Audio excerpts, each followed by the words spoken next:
Well, we're in studio again for the Stalman podcast, which is my favorite way to do it because somebody came to me. It's very helpful. So, Gerald Undone, thanks for being here. You're welcome.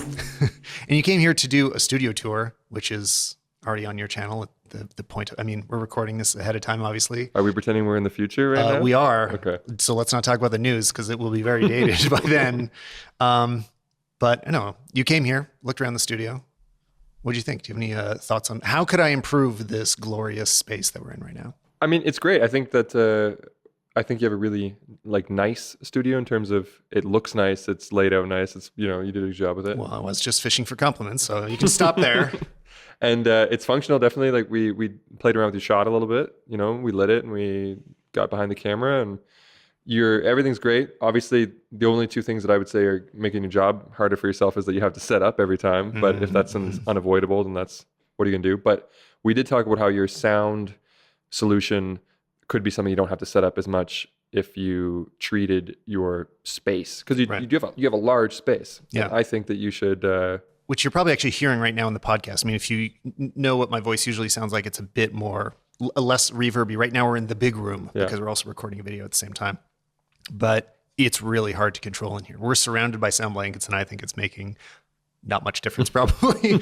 But what do you think in terms of choosing between controlling like the ceiling, the wall? I mean, obviously everything is ideal, but is any one thing the most important place? Or for example, people like bass traps. When I see MKBHD's studio, he always has bass traps in the corners. Are those more important than the walls? Is anything more important than anything? What's the least money I can spend to make this good? I guess what they would tell you, this isn't my field of expertise, but I have talked to a lot of people. Well, you did a video about it, so now you're my expert. But I had an expert on, right? So usually it'd be that you can target things. So for instance, if you say you played piano or something, right? And you had the piano in this room, you could honestly probably just roll up the keys one at a time and you might hear a key that just sounds wild over in the corner. Right. So then you'd know where it's resonating and at what frequency. That can give you a better idea of I need to deal with bass over there, I bet there's a tool that does that, right? There is, yeah. You can put a speaker, right. Maybe float it at a certain height and just let it run through a frequency range. And you'll probably have to run around like a maniac and go to different corners. But I did this in my apartment originally a long time ago. Because of that exact reason, I play piano at home, mm-hmm. and there was a low D that was. It turns out it's really common. With 8-foot ceilings, there's a standing wave at 140 hertz. But I could actually go to different spots of the room, and some spots you couldn't hear, and then other spots it sounded just so grossly rumbling in that corner. Right. So I was I'm going to put some bass traps in there because that's a low frequency, right? So if you find out what frequencies are problematic and where they are, then you can attack them, and that would be more sort of a precision strike on the sound. Right. But if you have just kind of oh, my room's really wet or really big or I have a high ceiling or whatever, and you don't really want to be running around listening to different corners, then I put stuff everywhere. I don't want a wet room. So let's dry this place out. I don't know. I don't know if this will ever be solved, but it's on my mind. What's some more general advice for setting up studios? You've started to tour a bunch of other people's spaces, seen what they do. When people are setting something up, is there any, I'm just hitting you with this, but is there overall advice that people often make a common mistake when they're getting started, or things that you did with your space when you got started and you are so glad you fixed it? So not just with sound, but just anything? Life. Yeah, okay. Yeah, because I think sound is always the hardest one because you get a space that looks great and then you're it sounds terrible, right? And that's something everybody's going to have to tackle. Also, for this sound stuff, a really good example now is just what watching MKBHD do his new studio as it goes. You can hear earlier on he tweeted some videos of the empty rooms. And you're going to be able to hear it get more compressed. Oh, also Peter McKinnon was showing the audio. Anytime anybody gets a bigger space, the first thing you're going to find is you have bigger sound problems, right? So, but aside from sound, after that, I think that the walls, in terms of what you're going to do with color and paint and something, that's something that I didn't bother with painting at first or doing anything with the walls, and it makes a big impact. If you want to have a really kind of high key or kind of airy look. Paint the walls white and choose a white that, I don't know. I mean, you could go to Becky and Chris for this kind of what type of paint and stuff. Mm-hmm. I think I always choose the wrong paints, but we're name dropping pretty good so far. We got three YouTubers in 60 seconds. These are all paid placements. But yeah, I think like if you They're go, actually all teases for your upcoming studio tours. Is it? true, I'd say I think Becky and Chris, whenever they get theirs finished, you know, and then I'll go in and tell them, yeah, you got a good sound. But they'll have probably the paint thing sorted out. Exactly. Soundproof paint. A soundproof paint. Now that's a thing. I wish somebody would come up with that, you know, because then that would be the solution. But yeah, I mean, choose a color that makes sense to you. So if you want something moody or you want something bright, make a plan there, because otherwise you're going to do sound treatment or something else, and then you're going to paint. It's going to be a pain in the butt. So paint is the color of your walls makes a huge impact. You can tell in here, you have a lot of natural light and you have white walls. Right. You can make this whole place glow if you want, right? Well, there's other advantages to having white walls of being able to bounce. You know, we have a projector in here. We can watch stuff on the projector. Sure. But yeah, especially bouncing light and keeping it clean. The thing about white to keep in mind is it also isn't cinematically the most beautiful color. So like you've added a darker background lately, which looks better. Like it's much more interesting to see some contrast, see how light is shaping the wall. And if you just have white, it's hard to make it. It has one look. There's a flip side of that though. Two things. One, you talk about soft light all the time. And obviously if you have a giant white room, you could just throw lights up. That's what we do. Like, I mean, by that, I mean like shoot light. Exactly, yeah. Like upward. Into the corners and into the ceiling. And you'll just get kind of like, it won't be a huge light like a key light, but you will get softer kind of little fills in all the little cracks everywhere. Versus if you have a dark space, if you look at some of my videos before, lately I've thrown like 3 more lights on because I was like, okay, maybe we're too moody now, you know. Right. The shadows that I have, like they're black. Like I have like black things in my ears and stuff like that. And I was like, I need to put some more light in there. The other thing that's worth noting if you want to go with a dark wall, if you do plan on throwing some light on it or some color on it, is that YouTube will destroy that. Yes. The gradient that naturally occurs if you put a light on, I have a purple wall. If I put a light on it, it goes from like light purple to dark purple, right? I get like 6 colors on YouTube of that versus the 3,000 that should exist in real life.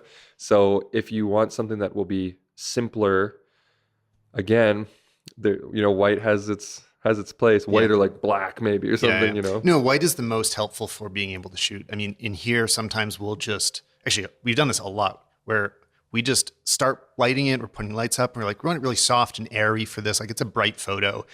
And all the lights pointed at the subject never feels soft enough. And we're like, wait, what if we put all these modifiers away and blast it in the corner? And then we're like, oh, that's it. Now we got a whitewash. I mean, it's shapeless and boring. Like it takes away any attention from the light because it is just a wash, but it's instant and kind of always looks good as long as you don't have any color in the room to contaminate it. And depending on who the subject is too, and this, like I shouldn't generalize here, but what I found is that a lot of the female creators that I've talked to prefer less high contrast ratios across their skin and stuff like that. So this is something I would maybe like advise is that keep in mind what kind of like ruggedness you want to your shot. You know what I mean? So if you're I'm going to go with, if you're a guy who, you think you look cool with like a half black shadow on your face or whatever, then sure. But if you think your wrinkles make you look cool. Yeah, exactly. Yeah. But I find that, but if you're doing anything that's like beauty vlogging or anything like that, then you don't want to be monkeying around with dark walls and moody looks because you're going to you'll hate it eventually, Totally. And this I'm trying to make this also applicable for any photographers out there too. Like the white stuff is for photography, 100% go white. Don't even consider anything for else. Sure. Because then you can change it in any way you want. Another thing I've been thinking about is we've got this backdrop stand and a whole bunch of paper that we swap in and out. I really feel like I need to get the switchable rolls. So you know how you can have multiple rolls? Potato Jet has this in the background. Like a three chain system with 3 rolls. I didn't realize I could mount that on stands until I just noticed the other day when I took a closer look at it. So you don't have to have it on the wall. You can send it up and just have a few different colors sitting there. Interesting because the other advice, I suppose, that would be something I would suggest based on somebody like me who has a space problem now, and you who I would argue doesn't, but you are keeping your walls very bare. I was trying to choose a nice word. I was say they're clean. You have really clean walls. Oh, okay.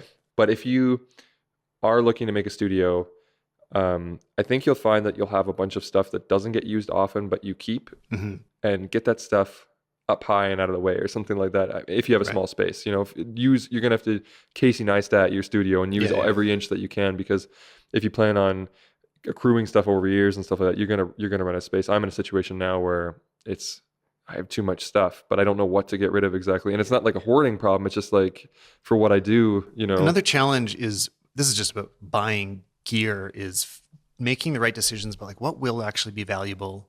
What will I keep using in 10 years? I've referred a few times to when I first got into shooting video, I bought this whole Zacuto shoulder mount kit. Yeah. Like all the accessories.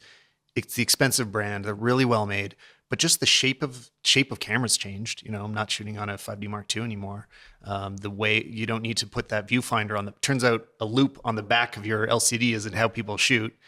Yeah. And that was a lot of money and still sitting in my closet, and I don't really know what I'm going to do with it. So it's getting rid of those things that you paid good money for but aren't necessarily as desirable anymore, can be frustrating. So sometimes it's knowing like, hey, if I invest a lot in this kind of thing, either I'm going to make my money back from it right away because I work enough, it's important enough to my daily work that it's just worth it, or it'll still be valuable and usable in 10 years. So things I've really found were worth spending the money on are like good cables. I don't know, cables break, good tripods.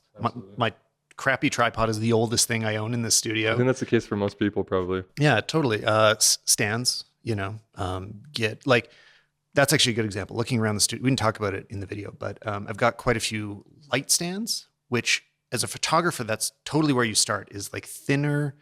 Usually, they're like hollow black metal. Yeah, like what is it? $20 camera store light stands. Or Totally, whatever. yeah. Or even like these are the Manfrotto ones, which cost more, but they're meant to be portable. Is a bit of a priority, and they're not super durable. And I'm not really going to buy many more of these. I'm only ever going to have a portable kit of that, and everything else in studio, I want to be like big, thick aluminum C-stands. There's some like rolling stand. There's a rolling stand from Impact that's in here that I really like because it's just heavy and it also folds up pretty easily. And it's basically a C-stand with like 3 fold-down wheels, right? Yeah. I really like that format. So all of those stands are going to outlive the camera store stands that I bought, a few years ago, but they're all kind of falling apart at this point. They're thinner, they break more easily. And I don't know. It's true. Even like the cheapest C-stand, like if you get like the newer ones or whatever on Amazon versus an expensive light stand, if you want to call it that I find that the cheaper C-stands can do a hell of a lot more and take much more of a beating than. And the price differential's not that much, yeah. Because an expensive light stand's $100 something and a cheap C-stand's $100 something, right? Yeah, so exactly. You might just get the good one. Yeah. What else do I have around here that's worth it? Okay, so I've also got these foam pads behind us. I just want to criticize them for a second. If you go to B&H and you look for like sound baffling or whatever, you're going to find these sound boards that stick onto mic stands. And a lot of people have bought them. I think Marquez had them in a video. I know Justin had them in a video, and he was just on the other day. And everybody that puts them up, like they fall apart. So I'm just saying. Are these or are these DIY? Yeah, the ones that you can reach behind you and touch you. Yeah, they were expensive. Oh, okay. $400 for the pair, and they're both falling apart. And that's something that you could make quite easly as well. Yeah, that was a bad one. You can get a piece of wood and maybe some spray glue and stick some foam on it, and then you're halfway there. Well, that's what I'm going to have to do to fix them now that they're falling apart anyway, so they'll become DIY. And then microphones, super worth it. You don't necessarily need the best of the best, but we're talking to 2 mics that I like right now, and I can't imagine a day that they won't be useful. Sound blankets are good. Yeah. More useful than foam panel board. Oh, yeah, exactly. Yeah, I guess to close the loop on those sound panels, the blankets look horrible. I'm constantly trying to hide them in shots, whereas I don't mind the panels showing up. But the blankets are 4 times as big. They're much more absorbent. You can cover windows with them. Yeah, and throw them on the floor. The ones I got can become a reflector. They're black on one side, white on the other, so they can be a neg or a bounce. So they could be sound and bounce simultaneously. Yeah. And this is the reason I didn't get moving blankets, because if you go to Home Depot, you can get things that will have a very similar audio sound, right? Like they will still absorb it because they're just big, thick blankets. That does most of the job, but they're blue. And then all of a sudden, you gotta balance out the blue. Yeah, if it's anywhere near you, you've got all this blue bouncing back into you, and kind of worst case scenario. So that goes back to my paint thing. Of be careful of the colors you choose if it's going to be in front of you, because again, this is something I see a lot of photographers ignore and drives me kind of crazy. Is when there's just a lot of splashback from either a wall nearby. Maybe the most common one is grass. Yeah. You know, just shooting. That green under look is not on. No, You look it's sick. not good. Yeah. And if you happen to have shot it, because, okay, you can't always necessarily control it. Like, best case scenario, you hopefully lay down something either white or black, depending on the look you're going for, in front of them. Some kind of blanket, or just throw a reflector on the ground, something to block that green light from coming back. If you didn't do that, I always paint it out in Photoshop. Like, I just pull out the green all under the chin there. And it really makes a world of difference. So especially if you're doing this for work, like you're taking portraits, this is getting out of the studio. But it's much more time consuming though. We've done soccer portraits before, where you have to blast through hundreds of like in leagues and stuff like that. And what did you do? Post. And that's not that's not fun. It's not as fun as it sounds. Luckily, I wasn't editing those. My partner Julie was, and I remember multiple times her saying something to the effect of like, "Oh, I want to be so done with this like retouching," you know, because of. But yeah, I don't know. You're also kind of like on the fly all the time, and like maybe it's raining, so you bring everything inside, then you gotta go back outside. You're not like, oh, I'm gonna lay down my blanket to reduce the green, and then you just get in post, and you're like, oh, the green, you know. Yeah, but also you probably did a lot of favors for those kids, because I'm sure they do. Like, there's also people that don't notice that difference. Like, they don't it's true. There's all these things that make images look better that a lot of people don't know. That's why they think it looks better or worse. So you go to all this work and nobody knows that you did it, but they would. The funny thing about league portraits is that they're so like their lifetime is short. Like, you might put them in a chest forever, right, but they're only going to be on the fridge or whatever they're doing for that season. Yeah. And then the next season, your kid looks completely different, and then there's a new one to come around. Right. So I think the amount of work that we put into the lifetime of that picture, you know, it's maybe, but you got to be proud of what you got to be proud of what you do. Right. So put the work in. But well, and I'd also say when people are shooting in studio, a lot of the time I see people place subjects unnecessarily close to backdrops where there's a lot of splash. Yeah. You know, and depending on the size of your space, like I think in your space, you are the distances you have to be, because that's how wide your room kind of is. Yeah. I mean, I could move it around a little bit here and there, but then it becomes like a flow problem. Right. You know, well, and you also get width issues, because if you move too far away from the background, then you see the edges and whatever. But I see so many portraits where the default is like the person just walks up to the backdrop and stands almost touching it, like directly in front of it. And you get all of this bounce back from it, where it fills the back of their hair, starts to turn that color. The shadow is right behind them, so you can tell they're almost leaning against a wall. In general, try to pull them out. And you know, the more you can, the better. Like, when you see extremely high-end professional stuff, usually there's a huge amount of distance between the subject and the backdrop, and they're being lit separately. And that also gives you the advantage of being able to control that ratio. Yeah.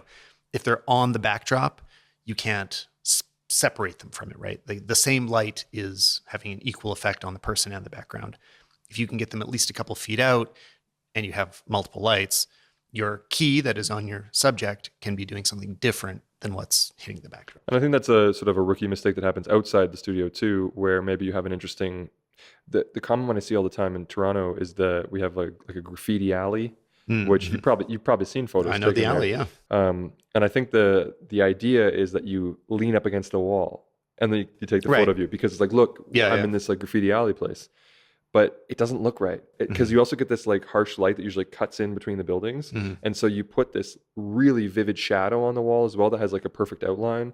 And if you step away, then obviously that softens up because you're adding distance, right? Like, well, in a different way. You cast the shadow in a stronger way, but it doesn't have this like the same size as you. Yeah. It's not two of you, right? You know, in a weird way. That's like the really weird thing that'll happen when it looks like a Photoshop effect where there's a perfect outline. You put drop shadow on them or whatever. Exactly. Right? And, avoid that. And the details are so sharp, and these graffiti things are so vivid that you capture the same amount of like saturation and contrast and everything on the graffiti as you do on the subject. So you don't know where to look in the photo. You need to pull it away so that it gets a little bit not like, you still want to know where you are, but it reduces the impact of the background so that you look at this. I mean, I'm basically saying identify the subject of your frame, you know, and make sure that you're showing that.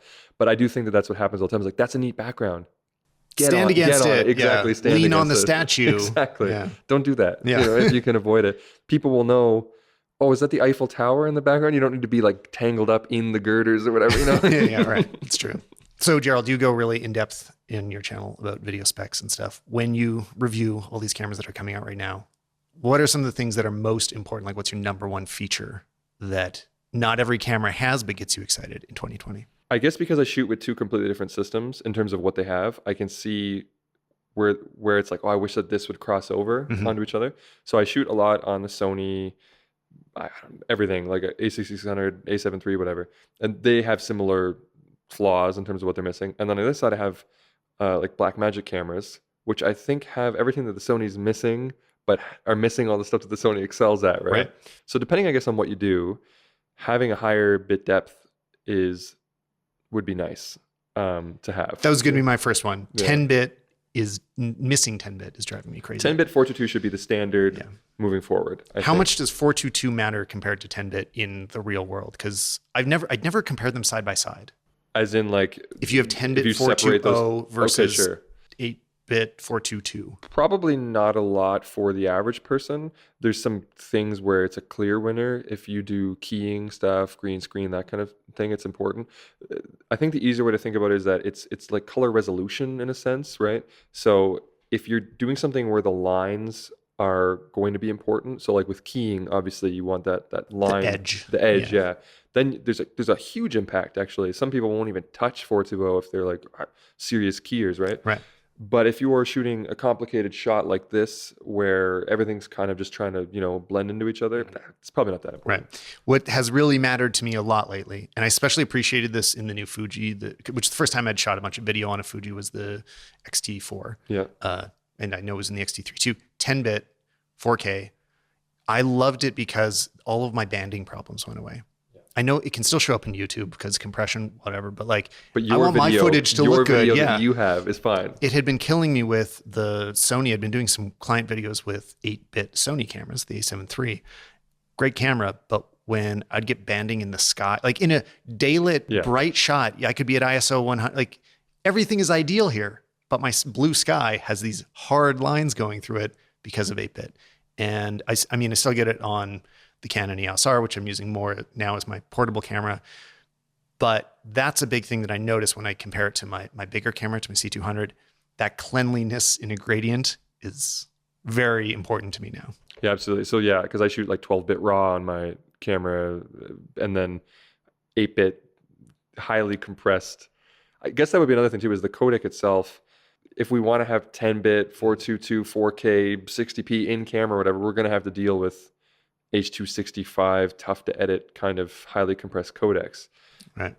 But it would be nice if there was an option to not use that. We're like, okay, I'm taking on the load here of the 400 or 500 megabit per second. I'm going to chew up through my cards, whatever. But just give me options. That's my answer. Whenever the Fuji is a great example. I love the way Fuji did this. You can do whatever you want. And the menu option is so clear as well. When you flip through the different Canon options, it just has some little numbers. Yes, exactly. It's like all it says is the compression method, but it doesn't say how many bits per second, and it doesn't tell you anything about it.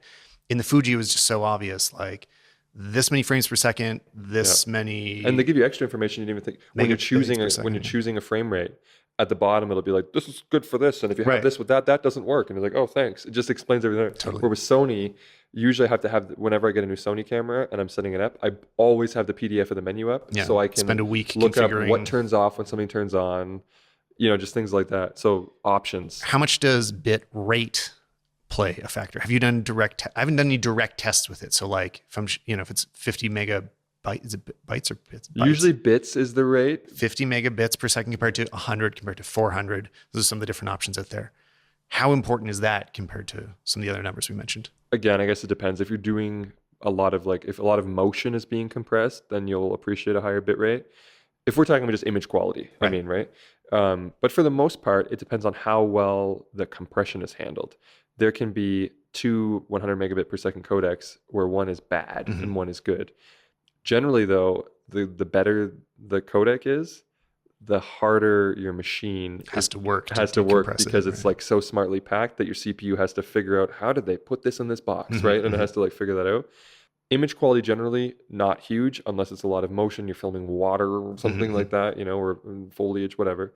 But again, if it's a talking head scene, you're not going to notice the difference. It comes more now into saving yourself time in post. Right. And a looser codec, especially if we can use like mezzanine or intermediary codecs like ProRes, DNX, whatever, those are going to, even GoPro Cineform, right? Those are going to be way easier to edit, but they take up more space, which is why I advocate often for external recorders. Well, so why didn't we start off a conversation about image quality by saying 8K? Why aren't we talking about K right away? I mean, I know this is a setup, but because this is what most people would be excited about. They're like, image quality, I need to see as many Ks as possible in my next camera. Right. So, yeah, I mean, we've been talking about this ever since digital cameras for shooting photos were a thing where it's always megapixels. It's the new megapixel aren't everything, right? Yeah. They've never always been everything. It depends on, there's a lot more factors going on in a digital image sensor than just how many pixels there are crammed into it. Although, I guess compared to photo cameras, 8K isn't an insane amount of megapixels compared to what we're seeing now on the high count cameras. But I think the answer would just be that it's how the image is processed and handled more so than how much lines of resolution that it has. But there's definitely benefits to having more resolution when you need it. But we've seen, no names, but I've seen some cameras that come out that are pushing like, look at what we can do. We've got 4K this and 6K that and 8K that. And when you look at it, you go, your 4K looks like 1080 right. And your 8K looks like bad 4K. So there's some sacrifices being made there. So you definitely, I mean, unless all you're doing is punching in, because a lot of us are. A common conversation on YouTube now is the Pocket 4K versus the Pocket 6K. And there's some benefits to the 6K, but it costs more. So for the most part, I would say if you're never going to punch in, then you can probably just get the 4K and it's fine, It is a little bit sharper on the 6K, but what are you doing with your image too? Are you watching it on a phone? Like, is that where it's going? When I see all these cameras, I mean, it's not that many, but we've got a Canon announcement that there will be an 8K video camera coming out at consumer level. A lot of the people getting the most excited about it when I look at, say, Twitter or the comment sections aren't the people that do a ton of production. I think if you shoot a lot of video, to me, 8K looks like a huge burden. I'm like, my computer can barely handle that. That's a lot of memory cards. It's a lot of hard drives in the end. And for something that nobody can watch in 8K. So yeah, again, it's like capturing 8K could be useful if you're going to punch in that much. You will use that resolution. And right now, if you don't have a need for that, like on a daily basis, you're like, man, my 4K just isn't enough. I'm always stretching it to the limits and I can see the blur. If you're not already doing that, you don't really need 8K. Although interestingly, back to my, pushing mezzanine codecs, I wonder if 8K ProRes versus 4K H.265, there might be a machine difference there. Because I do think that if your computer's getting its butt kicked, that you should look at changing codecs before other aspects. But I do agree that it's the same with photos, right? You got to look at where's the photo going in the end. Yeah. Is it an 8x10, in a glass frame on an angle on your bookshelf or whatever? Then I don't think we need to be worrying about our 42 megapixel or 61 megapixel A7R4. Right? When I look at a new camera now, I don't check how many megapixels it is because I don't really care. What else we got? There's things like IBIS. Does every camera need IBIS at this point? Yeah, sure. But it doesn't need to be. I agree. When I was monkeying around with the X-T4 video, I did like a shaky hand vlog test kind of thing, just for fun. Because I mean, that's, there's not many cameras that handle that. So we'll see, is the X-T4 up to that kind of like gimbal-like kind of thing, right? And it's just no. But nobody really is, except for like Panasonic and Olympus's like dual system, right? But you do need IBIS for photography, because why not? Yeah. Like, why be forced of like, I got to shoot at 1/200th for this lens if you don't need to. I also think you need it for video now, even just for getting a tripod out of the equation, because I really know, again, when we're talking about the X-T4 a lot here, I really noticed that I could just stand there and it would feel locked off. Like it would feel like a tripod shot. Agreed. It was stable enough if I'm not moving. And that's a big difference, because if I do that right now on my Canons, which aren't stabilized, you can see there is a micro jitter the whole time. Especially with the long lens. Yeah. I mean, anything past like 24. Yeah. But I mean, when you throw like a portrait lens on there, it's impossible. It's surprising. Yeah. Yeah. And so especially if you have the switch, because then if you have one that can go on and off, you can go off and then put it on. You're like, oh, wow, it's significant. Yeah. It's another really common use is not necessarily gimbal work, but like handheld. When I'm shooting for clients, a lot of time it's just like handheld in place, and I'm just sort of like looking in the scene. Like, there's just a little bit of life to the handheld. So following a subject as they're speaking, which is a small amount to follow, but you can see those micro jitters so much more, and it cleans a lot of that up if either your lens or your sensor is stabilized. But so many lenses aren't. So yeah, and you don't want to be restricted to choosing only the kit lens. Because you need that steady shot. You'd rather be able to use your Sigma Art lens or something, Exactly. Yeah, so I agree. Record times. Unlimited. Anything less than that is ridiculous. Yeah.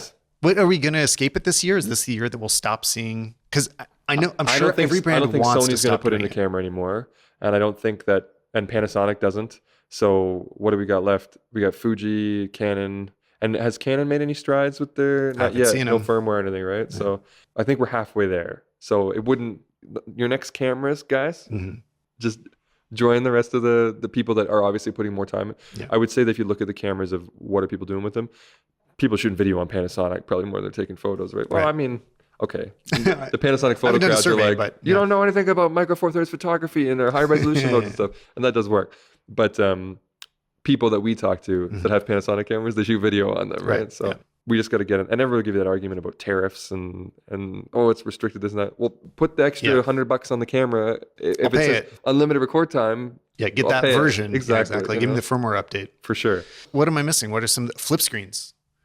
Okay, we're at this place where I was really excited about switching from having my Sony back flip up screen, which doesn't spin around, right? So you can't see it from the front. It's a pain for vlogging. Great for photos though. Yeah, but when I switched to my Canon, I was like, this is what I want. I want a full flip screen, an articulating screen, because of course you do, vlogging. I realized there are downsides to it, and neither one is a clear win at this point, and it really depends what you're doing. The whole reason is because when you look down and a screen flips out to the side, you're off axis from it, so you're not really connected to what the camera's doing in the same way. And I started to miss that a lot for my Sony. So that means that's when you're operating from behind the camera. If you are shooting yourself, the full flip screen makes a lot more sense. What's your relationship with flippy screens? I'm the same way. I think I was using the GH series from Panasonic and thought the flip out screen is great, and the cameras that don't have it, they don't know what they're doing. Mm-hmm. And then I used Sony cameras that only had the little flip up kind of thing, which is great for photography. I like getting low, or even for video when you're behind the camera, right? Yeah. I like being behind the lens, like directly behind it. But then shooting myself was a pain in the butt. And then I tried the A64, A6600, which has the flip up screen where you can see yourself. I haven't really shot with that yet. That's the best. So moving forward, what do we want to see in 2020? Yeah. You got two options, camera companies, okay? You can do what the A6600 method where it flips up. So you still get your regular tilty thing behind the lens. Mm-hmm. So you're always directly with the lens. And when you shoot yourself, it's directly above the lens facing you. Some people complain that means if you put an on-camera shotgun mic that it blocks the screen, but put your mic somewhere else. Right. And then you got the best of both worlds. Or if you want to have a chonky monster like the S1H, you can just say, we'll just put everything in there where it flips out like your regular fully articulating, and it has a hinge that lets you do the, we'll call it the photography flip up and flip down thing. Like medium format style. But it's a big, you gotta build like a double hinge in there, and it takes up like a full, I don't know, half inch or something like that. But I think you got to go, those are the two best methods to go. But having one that you can see yourself is better than not. Unless you know that you're never going to see yourself, then I think that the articulating screen might be a problem. Where are we at with full frame right now? I mean, if you look at the cinema world, all of a sudden they discovered full frame in the last year or so. The Alexa LF is out and is shooting a lot of the major motion pictures we're going to see in the theater soon. And the Canon C500 Mark II, full frame version of what I got. We've also got the FX9 from Sony. The cinema world is suddenly full frame. Does that make it, I've had this feeling that now it's more important than ever to have everything be full frame, but I don't know. Is it? Or can you still shoot Micro Four Thirds and the smaller sizes? So there's nothing wrong with Micro Four Thirds, in and of itself, and it's fine. You can do whatever you want. But I think that there's sort of and I might have contributed to this because I made a video advocating for Micro Four Thirds when everybody was saying it's dead. Mm-hmm. It's not dead in the sense that you can still do whatever you want and it works. But full frame is better in almost every way, save for maybe readouts, mm-hmm. where you sometimes you suffer with more like Jello, with your rolling shutter and that kind of thing. Yeah, and also probably image stabilization is sensor stabilization. Apparently is not. harder? Again, if we No? reference Panasonic, Okay, the right. S1 and S1H are better stabilized than smaller sensors from competition. So I haven't shot it yet, so that's cool. apparently it's Yeah. possible to still have your like amazing 6.5 stops on a full frame camera. Mhm. But those cameras do read out slower than some other ones that I've seen. And a cine camera is obviously the way to go. Like they've got some with like global shutters, right? So where there's just no delay at all. You're not going to see any rolling shutter. So aside from that, full frame is always better. There's some arguments about like, well, maybe I want to have a certain exposure but have more depth of field. But that can be compensated for in full frame by just stopping down and jacking up your ISO, and it will be the same level of noise as. So there's nothing that you can't do with full frame. So yes, You're just losing options. you're just losing options. So I need a C500 Mark II is what you're saying. Yeah, exactly. I was just trying to talk you into justifying it for me, but But as you know, you can get the job done with, Yeah, of in course, this of case, course. a Super 35. Of course you can get the job done, Yeah. or else we wouldn't have any movies or anything up. yeah, we got the job done before digital. So So there's nothing wrong with the other ones. It's just that if you had if somebody was like, I can put a full frame sensor in here and it'll have a fast readout and we can have image stabilization and everything, you'd be like, yeah, okay, Yeah. we'll do it. Of course, you wouldn't be like, well, what if I'm shooting macro and I want double the depth of field? Well, it's like, no, that's not going to be a thing. We'll just stop down, I don't know. what's the story with global shutter? Why do filmmakers care about it so much, and are we ever going to get it on consumer level cameras? I mean, the reason why you care about it is that you're limited in what you can do motion wise, right? Like, you ever But what does it even do? I mean, for the people out there that may not know, because like it's not something I see average people talking about as much as more like seasoned shooters that have struggled with Jello shots for a few years. Yeah, so if you don't know what it looks like, I mean, just type in Sony rolling shutter into YouTube right now, and then go watch. Like, well, once you're done watching or listening to this, and then take a look at that. And when you see something wish back and forth, your lines bend. Like if you think of something reading out in order, by the time it reads out, say, the top line of resolution to where it hits the bottom line, things are now in a different position because you were panning or something. And sometimes they take like a quarter of a second or something. But if you're moving quick enough, at the quarter of a second, something's in a different position at the top than it is at the bottom. So you've curved a straight line. And that looks weird. It's weird looking. And it can be kind of, especially if you're moving around and if you don't have image stabilization, now you've got a frame where everything's moving, everything's warping. It's nauseating and difficult to look at. And so if you have one that doesn't do that, then you're not limited in any way by how you can conduct like your movement through the shot, or have what your subject's doing, or where you place your lines in the middle of a pan or whatever. You're only really limited then by your frame rate, I suppose, and just something that's an obstacle. Again, something I noticed between my different systems, that the Sony has a rolling shutter more pronounced problem than other cameras or whatever. So I think another thing that at least I'm really fussy about is the input output ports on a camera. Right. First of all, you need to have them all. If you don't have at least a mic in, headphone out, some kind of USB port, because I really like to charge over USB-C power delivery now. Not some kind. It's got to be USB-C now. Yeah. I am so into USB-C. And if you accept power delivery as well, so I don't have to, I can't use my phone charger, I have to use some other thing. 100%. Accept power delivery, let me charge it up quick. And then the HDMI, so many times I've heard the argument that the components we're too tightly packed to use a full-size HDMI. Micro HDMI sucks so bad. It's does. so bad, right? Full-size HDMI all the way. And then those other three things that we said. And that's all I really care about for ports. And if I can go on a little further with the HDMI thing, again, I guess give points to Fuji. I love having all the HDMI options. I want to be able to choose what goes out of the HDMI, what gets recorded in the camera. I don't want one thing to turn off when the other thing's recording. I want to know if I can put my info display on external and internal, or both, or one or the other. I want maximum control over that. Also a tally light on Fuji. I'm very positive on Fuji, but we can take one away because they took away their audio port, right? The mic jack is gone from the X4. That was a mistake. I mean, yeah, but at least they included the dongle this time, because in the previous camera they didn't. They would get your own dongle. It's like, how about you just put the port on the camera? Fuji's great because it gives you maximum customization. And I think that's important for video, is that you need to be able to, because it makes your workflow easier, right? And so with HDMI, that's a big one, because if we go to an external recorder, or maybe it's just a monitor, or maybe I want to record my screen with or maybe I want to make like a director's, I don't know. I want control over what's coming in and out of my ports. I haven't used it yet, but I want all external recorders to start supporting RAW, ProRes RAW.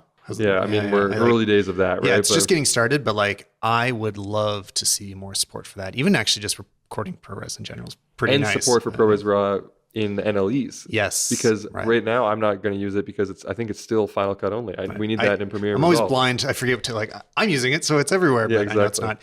And actually, okay, here's a question that's just to solve some of my own problems. What is the best codec for moving back and forth between Windows and Mac right now? ProRes is fine. But I can't export it out of a Windows machine. But why? Because I also have a Windows laptop, and if I want to generate some files and then use them on Mac, what should I be using? Because Apple is dropping support for DNX. Yeah, to make that question difficult. Can you do Cineform on Apple? I think Cineform support is like disappearing. Like I thought GoPro was walking away from it. Which is too bad because Cineform was excellent. Yeah. So that's the thing. I think we're all of a sudden at a point like I don't know what's in between them. ProRes is great unless if you're finishing, yes. But if you're exporting ProRes, which I am. I don't know. I'll ask you offline. it's a tough one. I don't think there is a magic answer right now. At the moment. Really loose, like all eye something maybe, I don't know. I think the last big one that cameras need to rally around and figure out is color profiles. Again, we're being really hard on Sony, which I don't know, maybe it's because we've shot it so much. Sony has too many color profiles. They do. And so do a lot of brands though. Yeah. Right. But they're not rational when you look at the names of them. You're like, I don't know what I would use any of these for. And you have to rely on YouTubers with this color, and you have to change the color gamut with the profile. The fact that people are using HLG so often, that's a bad thing because HLG is not made for shooting. Like it is a Rec 2020 HDR format, and we're just piggybacking on it because it's because HLG gives people what they want, which is so what we really need then is just like 3 profiles kind of, and it doesn't have to be HLG. I say 2. You need done. Mm-hmm. Out of camera, undone. Exactly, and then medium undone and fully undone. Essentially, so like something like whatever standard high contrast, and maybe you can tweak it a little bit. Maybe you like it a little bit milder, and then something that's like a flat. It'd be like Cine 2 on Sony or Eterna and then Canon has. Do people even use like a flat profile in Canon? Not really. There's not an in between. But I was about to say I really like the way Canon does it. That there is full contrast. There's like the photography profiles. That's where you get 2 from. And your log or your... Yeah, and it's like, it makes the decision pretty easy. And they're both good. Like they're both nice profiles. I also think Fuji does it well. There's more like 3 because you could do any of the photo profiles. Yeah, Eterna or F-Log. Yeah, exactly. And Blackmagic, they have film, which is log, right? And then they have extended video, which would be like Cine or Eterna or whatever. And then they have video, which is like... That's your standard full contrast one. So 3 max, you can get away with 2. Anything more than that is you're complicating things, And I don't want to adjust 14 different fields of each one. You know what I mean? Adjust none. Yeah, it's like that's your film profile. Yeah. Cool. Deal with the rest in post. Exactly. Deal with it in post. Yeah. I don't think people agree with us entirely on that though. I think a lot of people want to have a more get most things done in camera, but we both agree that it's like give me my maximum, and then we'll take it in post and I'll figure it out from there, transform it and do whatever we want to do. So another not so clear win has been touch controls I've been experiencing a lot of this switching to the EOS R, which, I was using the Sony. I turned off the touchscreen because I didn't like the way it felt. Like it wasn't responsive I don't know. Yeah. You can only drag. Yeah. It's a dragger. It didn't work the way I expected. So I didn't use it. Now that I'm onto the Canons, I prefer the touchscreen, but they rely on it way too much. And it means that there's a lot of situations where you can't get where you want fast enough, or I find more accidental inputs. I also found that on the Fuji. We ski and shoot videos while we ski. I can't operate the camera properly. Right. And I actually just saw Dunna tweeted this, and it was like the opposite. I'm trying to get as many YouTuber names as we can into the. He was like, predominantly Canadian too. Yeah, exactly. Support your local Canadian YouTuber. But he was saying, like touch controls are no wait. Which control? Oh, it was a specific one. Anyway, he's saying the touch focus is better than using a physical control. And I'm like, I've been literally thinking the opposite every single day lately. It's like the fact that the EOS R wants you to touch all the time to move, even to move your focus point. You can't use a joystick. Yeah. I think is objectively worse. It's wrong. It's absolutely wrong. We we were doing a sort of a test that I don't think is going to turn into a video, but we tested using an old, I'm saying old, but it's a 5D Mark III 7200. No, it was a 7D Mark II because we were shooting hockey, so we wanted that extra reach. And then we compared it to the A6600 with the Sony G Master 7200. And just in terms of usability, because with the Sony, it's supposed to be you just kind of like let it do it and knows what it's doing all the time. And the way that we used to operate the 7D Mark II was you would use a joystick and you would probably use like an expandable spot and follow the action with that, right? And not having the joystick on the Sony was a challenge because I think it's superior than, especially that the trackpad method of like you put it to your eye and then you move the point with the touch screen and then your nose gets in there and stuff. I'm a joystick all the way. Canon has a superior version now, though, on the 1DX Mark III, and I'd love to see this rolled out everywhere. Where it's not a joystick; it's an AF on button. Did you feel it? Have you tried it? Yes, it's good. Used it. It's very good. It's an AF on button that is like a touch sensitive nipple almost, where it kind of reminded me a little bit of like the old ThinkPad red button. I thought of right away. That was in the middle of like the thing. Yeah. So it's like imagine having that like ThinkPad red button that is also an AF on button. So your thumb is just in the perfect spot all the time. And the sensitivity, maybe, I don't know if you can dial it in, but it was tuned nicely when I that's the only way to go. Now that I've seen that. Well, the other thing that'll happen with the touchscreen, that happens to me, maybe not anybody else in the world, but I have this problem that I'm always jumping to far corners because like your hand brushes by and constantly I'm like, wait, why is the autofocus point in the extreme top left corner, extreme bottom right corner? Because there's no difference of weighting of like, the camera doesn't know that corners are less important typically. That usually you only want to be in the center or towards the center, whereas a joystick, you have to try hard to get into an extreme part of the screen. So anyway. Have you used much Panasonic stuff? Not for years. I owned one a long time ago, but not. But like 4 or 5 S. No. They have that whole thing figured out. They have Panasonic just kind of have everything on them in terms of like ergo stuff, I find. And their menus are great too. And you can touch screen the menus, or they have like 4 different controls. Do you like a wheel? Do you like a command dial? Do you like a joystick? And all the things are also buttons and everything. So you can navigate however you want. The touch screen works great. They probably have the best implementation of what a touch screen control situation should be like, where you don't need to use it, but if you do need to use it, it does exactly what you think it should do, and everything that you touch kind of works.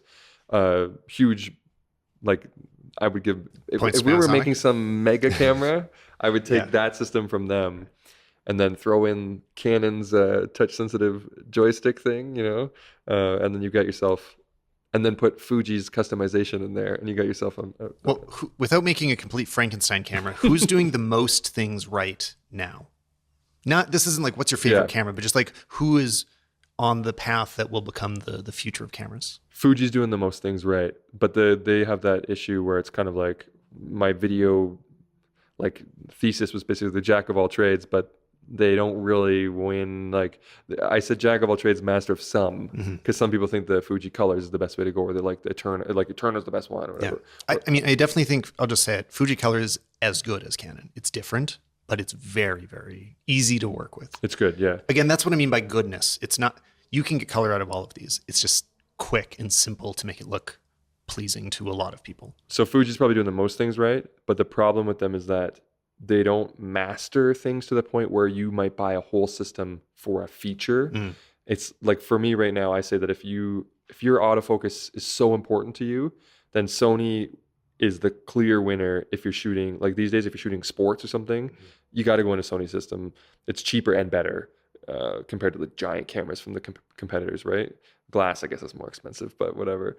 If you're shooting video where you want like the best eye detection, kind of just pointed at something, I still think that Sony's over. So it's like, if you're buying autofocus, then you can buy Sony. If you're buying, the S1H for all the crazy thing, then you're buying that. Like Fuji doesn't have those kinds of clear wins in one specific vertical, let's say. But if you need a more rounded camera, maybe that's the answer, you know? I'm really hot on Fuji right now. Yeah. I like it. They've been doing a good job. Canon, I think, is trying to get there again because they were doing things where they would have huge disparities between what they were doing right and what they were doing wrong, where that wrong thing might be a deal breaker for somebody, you know? But the list of features on the 1DX3, which I haven't shot with yet. Wait, am I saying the right number? Yes. 1DX3, yeah. It's got everything in it. Is amazing. But it's like we're talking about a monster like DSLR. I know, photo but they camera. weren't getting it all right in the last 1DX in terms of the list of features was like not quite is like, and he still left a few things out. The argument to be made though would be, should I get a 3 from a 2? And I think people are struggling with that because it's not. It's like, why would I want to get another like a 2 plus in a sense, you know? Even though the 2 plus, which is the 3, is they got it right now. Yeah, you know what I mean? But yeah, like I think people would rather see an R2 or whatever, you know, that has all the 1DX mark, because the R5 or whatever they're talking about seems like it's going in a heavy direction one way. Or I think people would be happy with a professional R. Exactly. You know, I mean, there's also R6 rumor. I don't know. Rumors are boring, but right. You know, I don't know. We'll see. I think this is going to be, the better cameras get, the harder it is to talk about them because they're all so good. There's so many good cameras right now. That's true. Yeah. Somebody could easily be listening to us right now and be like, these guys don't know about my day, whatever, you know what I mean? Because it's true. Cameras everything's amazing. Yeah. We're trying to choose which one is the most amazing. And the answer is none of them. Yeah. They're all good and none of them are perfect. And you can't really go wrong if you're just trying to get some images. Yeah. You can do it pretty much everywhere. You're into Blackmagic right now, though. Like you're using them for yourself kind of often. Yeah. Are they on the right track? I mean, I also have a feeling in terms of editing software, like I edit Final Cut, you edit Premiere, but I think Resolve is coming up. Actually, I edit Resolve now. I switched. Oh, you switched? Yeah. Entirely? Okay. I was at a point where I was saying both, and now I would say that I'm not really touching Premiere that much. I picked it back up like a week or two ago to see, I wanted to see, I'll throw a project in there, and I was getting annoyed. So, I would say I'm Resolve now, and Resolve annoys me too. From time, every program annoys everybody. You know, it's the one Resolve that is very weird, but it's just so powerful. Like there's so much that happens in there. So I would say I'm a Resolve guy now. Totally, yeah. But their business model is going. That's why they're going to win because now you can't bootleg Adobe stuff like you used to back in our day, which is the reason that we're all on Adobe is because we'd all steal Photoshop and Premiere and After Effects and learn it and then buy it once we had clients. Now you don't need to steal Resolve; you just go download it for free, and it doesn't handicap it that much. No, I'm still using the free version. I haven't paid for it yet, even though I use it for quite a bit. If you buy a camera, you get the studio version, right? So and right now, I mean, I know how much Resolve can do in terms of grading. It does a much better job than Final Cut does. But I do not like the workflow of round tripping things. Round tripping is bad. I don't know how people make it work which is why I'm glad that Resolve is building out. I mean, they already have. Now they just got to like refine, you know, get it where it doesn't feel like it still feels a little beta at times. Yeah. And once they get that. And it was really unreliable for me. Like it just crashed nonstop. And you use it on Mac? Yes. So I don't have any experience with that, but the App Store version turned out to be about half the problem. Oh, okay. Once I switched to the website version, the worst issues did go away. Interesting. But then also, I mean, I was trying to talk Jesse Driftwood into this, and then he was like, "Okay, I'll do it. I'll grab Resolve," and he downloaded. He's like, "I can't launch it. It instantly crashes. I can't even run it." Like, okay, well. Resolve's not for you. Yeah, exactly. But that's kind of like you just dropped another Canadian. I thought about it before I did. That was not an accident. But yeah, I mean, I was kind of having that feeling for a little while too, of like, man, this is just crashing all the time. Fortunately, I was able to get it working a little bit better. And actually, so that's why I was asking earlier about having a format I can pass back and forth. I've got a pretty nice PC laptop with like a NVIDIA card in it. It'd be great to be able to do, say, my grading on there and pass it off to my Mac for the final edit. And I could kind of be working in parallel a little bit. Like, it's generating, because I pre-grade my raw files and then I edit with like a transformed version. Right. But I don't know what to export it in right now. Because like I said, then you want to put it back into your Mac? I want to do the Final Cut edit. I want to do like my actual NLE editing on the Mac. I mean, there are... But you already said you don't know, so maybe I should stop asking. I just want you to give me an answer. If you can't export ProRes, and if Mac won't allow you to take in a DNX, and if Cineform isn't really working, then you're just going to have to go for a loose, acceptable, like I don't know. But what else is there? I mean, Well, other than uncompressed. So I don't know much about what Yeah. Mac's policies or like what Apple's in and out policies are. So I don't want to say something and be wrong about what you can do. Right. But you can use different containers. Obviously, you use like some MFX thing and then MXF container and put like a really sloppy codec in there, and it should be relatively easy to edit. I just don't know what you'll accept on the other end. Well, I'll keep searching them. Which is the reason why I'm a PC guy, Right. because I don't want to have to. Well, so we're just in a transition phase. Like the reason Mac's doing this, if you don't like follow what's happening over there, this is also all conjecture, but it's obviously true, is because they're going to be moving to ARM processors. They're going to drop, Right. The x86. Is that the name of architecture for like yeah, Intel? Yeah, they're going to drop the Intel architecture. So my assumption is that they're like, look, if we don't have to deal with these other big professional codecs, and we just push everyone to ProRes, we can optimize to the extreme. So once we get ARM laptops from Apple, they'll be insane with ProRes, but they'll only work with ProRes. Yeah, kind of a single purpose monster. And they already know that they're winning so much with ProRes is such a loved format. Yep. People are using it so much that I think they feel like they can force everybody else's hand a little bit. And I think they've opened up some of the ProRes abilities for Windows. So I'm hoping Resolve will just be able to export ProRes sometime soon. But it's not happening yet. So. Yeah, that's the biggest tackle, or like that's the biggest hurdle, is that you never know what the NLE of choice, where it's going to be limited in terms of, could be anything from lawsuits to patents or whatever else, like with compressed RAW, right? Yeah. But to answer the question you asked me originally about what's Blackmagic doing right, I think on the camera side, some things that I love about shooting Blackmagic is I love that I can use USB-C out to an SSD. Okay. So, yes. Yeah. So I record everything. I see everybody with those little clamps for their T5 drives or whatever. Absolutely. That's what I'm using. I use a Samsung T5. Your bang for byte, if you will, is outstanding, right? You can get a terabyte for like 200 Canadian or something. And that will let you record 3 hours of like full. There's a bunch of like raw, like either you can use like a Q base or a compression ratio, but even if you choose the highest compression or the highest quality, you can do like 3 hours on a 1 terabyte. That's another thing. I got to say, that's another thing they're getting right, is having the compression options, like all that flexibility. It does internal ProRes, right? Or not? Yeah, it does. I mean, like there's just infinite options, and you can record that to an SSD if you want. And I am always wishing I had that. Like it would be so much more useful on every other camera. And I think they're the only ones really giving that much flexibility outside of cinema cameras. You have to like adapt your cinema camera with like, like CFast to SSD kind of things or whatever.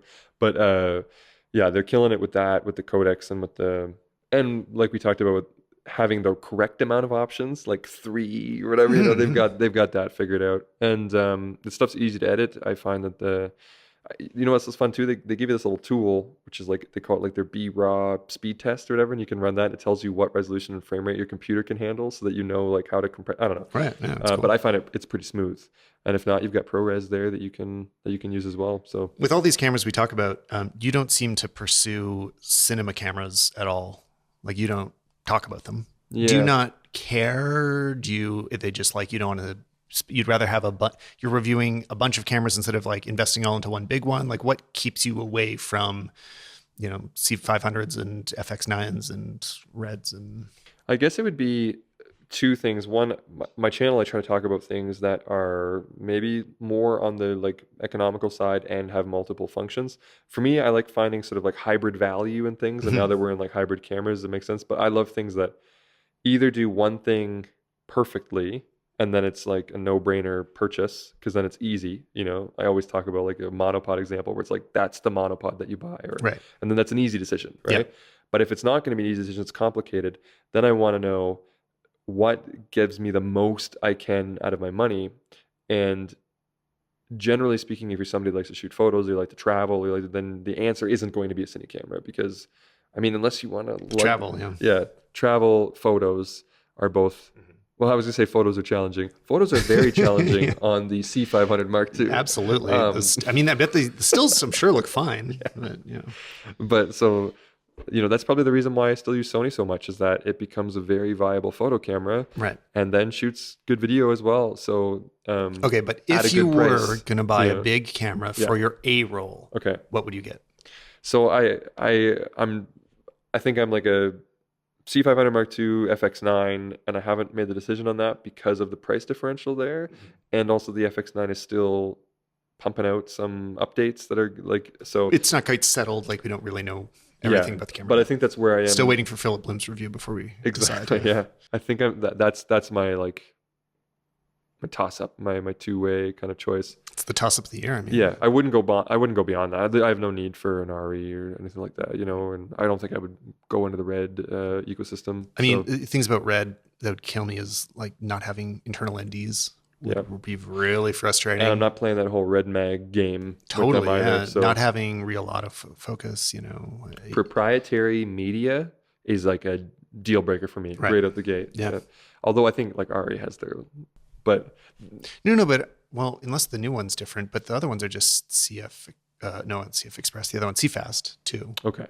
So I just mean like didn't RE always have their like little RE like they look like little beta tapes or whatever like the old ones in the past maybe in the past now they're so not. I was gonna say not like that had stopped RE from being a thing for decades is what I meant, but for me now I don't think I would monkey around with proprietary media. That's, by the way, that's a lot of why I always talk about Alexa over Red is internal NDs. That's like, it's so huge. It's such an inconvenience to add things. And there's no reason to not have that if you're at the price and that at the that size. Big. Yeah, exactly. I mean, the LF has scratch audio, which is kind of nice, and a lot of Reds don't. Yeah. But colors are easy. No, there's something else I just forgot. It's an RE. It looks good. Yeah, the name's pretty cool. I don't know, but it's always the brand that I'm hot on. Oh yeah, and actually the storage. That is the other thing. Right. It's like I'm with you on the Red Mag thing. So I accept a lot fewer things missing on cine cameras beyond say a certain threshold where I'm okay with that, like missing on a hybrid camera. Like if there's like on a hybrid camera, it's if I pull it up and there's no mic jack, I go, okay, well that's a deal breaker. What are you thinking? Yeah. But I will accept no internal NDs or something like that, or maybe like no phantom power or whatever, right? But if you give me a cine camera that has no internal NDs and no way to connect an XLR mic, I'd say you can get rid of that. Yeah, totally. I don't know what that is. Well, and it's funny that even as you spend as much money as you want, like I was watching this video on the Area channel the other day, and they're mentioning that like, be careful with the order that you plug in your like SDI and DTAP power because you can short your monitor and your camera and break both of them if you plug in and unplug them in the wrong order and whatever.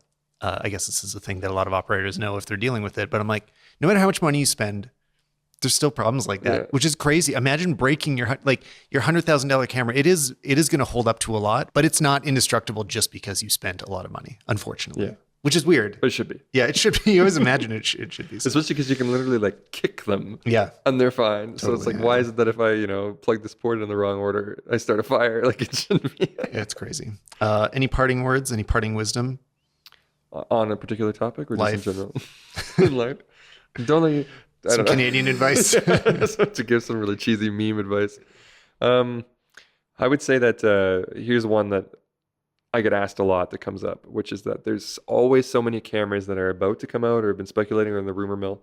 And people ask me, should I pick any camera that's out right now?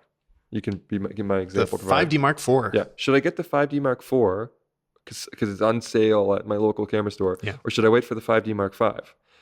So maybe we have a bad example, but I think it still plays. It still plays, okay, which is that like, well, can you get the job done with the 5D Mark IV right now? Then get it, because you can't get the job done with a camera that doesn't exist, right? That may never exist, that may change, that may not be what you want, that may cost twice as much as the one. Like, I don't know the answers to any of these things. Mm-hmm. So if you're trying to do something today, there's only one option of those two cameras, and it's the one that exists. Right. So don't ask me that. I'll never say wait, unless the thing is you have a full set of gear and you're fine and you don't need anything. Then yeah, you can wait, because what does it matter? But the option when it comes to what should I get, the one that exists or the one that doesn't, get what will get you going. You got to get started and get making something and get the one that'll get that done. I think a lot of people are bad at asking for advice when they reach out to YouTubers anyway. Another good example is like I did a video about do you need a Mac Pro as a creative professional? I think was the title of my video. It's like, well, don't ask me that. Like, I know I decided on the title, but like, you can't ask somebody else that, because like, how much money do you make based on the work that you do, and how much of it is based on the speed that you're able to export videos at? And do your clients care about any of the, I mean, all of the questions are in your camp as the consumer. Exactly. We don't know. So, all right. Thanks, Gerald. Thank you.